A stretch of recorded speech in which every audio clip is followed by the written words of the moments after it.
दोस्तों आज की वीडियो में हम बात करने वाले हैं चेक बाउंस केस जब आप कोर्ट में फाइल कर देते हैं तो उसके बाद कोर्ट में क्या क्या प्रोसेस होती है आपके ऑर्डर होने तक। तो डिटेल में बात करने वाले हैं इस वीडियो में।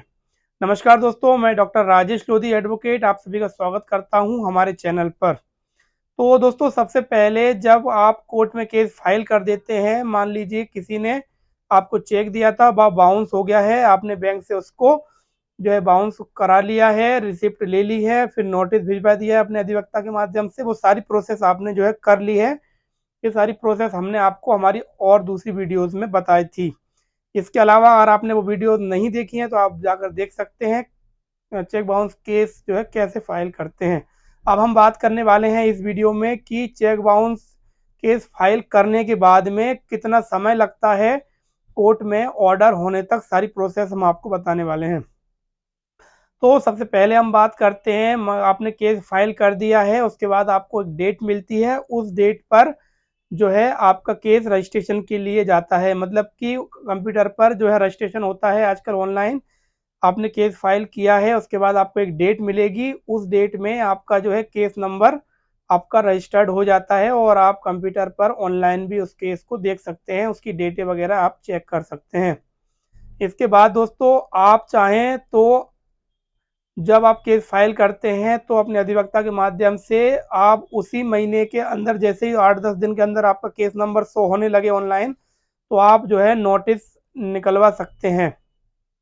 तो सबसे पहले उपस्थिति के लिए नोटिस निकलता है और उसके लिए जो है कोर्ट में तलवाना भर के उसका एड्रेस और नाम पता वगैरह सारी डिटेल भर के देना होता है। फिर कोर्ट से नोटिस बनता है, मजिस्ट्रेट के साइन होते हैं, सील लगती है और फिर जो है आपको वापस दे दिया जाता है स्पीड पोस्ट करने के लिए। तो अगर आप जल्दी कराना चाहते हैं अपने केस में फैसला तो आपको थोड़ा एक्टिव होना पड़ेगा और आपको कानूनी जानकारी रखना पड़ेगी। तो अगर आप ये प्रोसेस करते हैं तो आपका जो है 2 महीने का समय बच जाएगा। तो 1 महीने के अंदर 10 दिन में आपका नोटिस जो है केस नंबर आ जाएगा। उसके बाद आप उसी महीने जो है नोटिस बनवा के सील साइन करा के मजिस्ट्रेट के और आप पोस्ट कर दीजिए और 8-10 दिन के अंदर आपको उसकी डिलीवरी रिपोर्ट मिल जाएगी। स्पीड पोस्ट के जरिए जो है दोस्तों नोटिस भेजा जाता है और उसको आप ऑनलाइन ट्रैक कर सकते हैं। ऑनलाइन ट्रैक करिए, ऑनलाइन ट्रैक करने के बाद अगर डिलीवर्ड दिखाता है तो उसकी आपको रिसिप्ट निकालनी है प्रिंट, और जो नेक्स्ट पेशी लगेगी उसमें कोर्ट में दे देना है। अब इसमें होगा ये, दो कंडीशन बन सकती हैं। पहला ये कि उपस्थिति का नोटिस मिलते ही कोई व्यक्ति जिसके खिलाफ हमने नोटिस जारी किया है वो उपस्थित हो जाता है तो आपका काफ़ी समय बच जाएगा। अगर उपस्थित नहीं होता है तो फिर आपको जमानती वारंट निकलवाना होता है।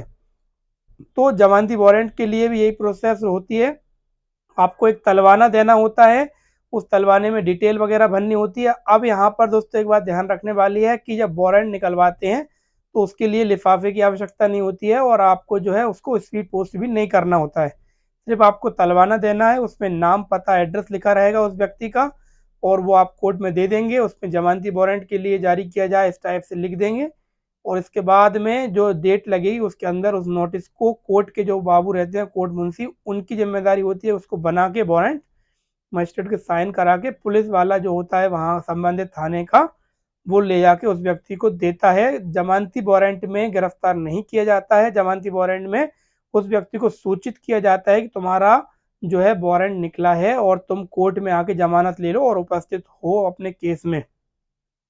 इस प्रकार से दोस्तों अगर वह व्यक्ति उपस्थित नहीं होता है तो 3 बार जो है जमानती वारंट जारी किया जाता है। अगर तीनों बार उपस्थित नहीं होता है तो चौथी बार में गिरफ्तारी वारंट निकल जाता है। गिरफ्तारी वारंट निकालने में भी यही सेम प्रोसेस रहती है। गिरफ्तारी वारंट के लिए भी तलवाना देना होता है, बस जहां जमानती वारंट जारी हो ऐसा लिखते हैं उसी जगह पर आप गिरफ्तारी वारंट जारी किया जाए इस टाइप से लिख दिया जाता है टीप में।